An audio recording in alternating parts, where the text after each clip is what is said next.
చవితి పూజలో స్వామి ప్రతిమను ఎలాగూ అర్చిస్తాం. అదనంగా పసుపు వినాయకుడిని పూజించడం తప్పనిసరి.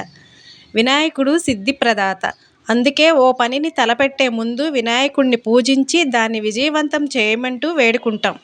ఆ సూత్రాన్ని అనుసరించే పూజ, వ్రతం, నోము ఏది తలపెట్టినా ముందుగా గణపతిని పూజించాలనేది సాంప్రదాయం.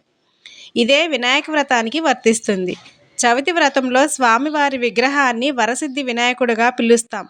అంటే ఆ స్వామిని ఆహ్వానించి పూజించే ముందు గణపతి పూజ చేయటం తప్పనిసరి. కాబట్టి ముందుగా పసుపుతో గణపతిని చేసి అర్చించి ఆ తర్వాత చవితి వ్రతాన్ని ఆరంభిస్తాం. పురాణాలు గమనిస్తే పార్వతీదేవి కూడా మొదట పసుపు, నలుగుతోనే గణేశుడికి ఓ రూపాన్ని ఇచ్చింది. నేటికి అదే సాంప్రదాయాన్ని కొనసాగిస్తూ పసుపుతో గణపతిని చేసి తొలి పూజను చేస్తున్నాం. ఈ పసుపు వినాయకుడికి క్షిప్ర గణపతి అనే పేరు ఉంది. పూజ అయిపోయాక ఆ పసుపు గణపతిని నీటిలో కలిపేయచ్చు.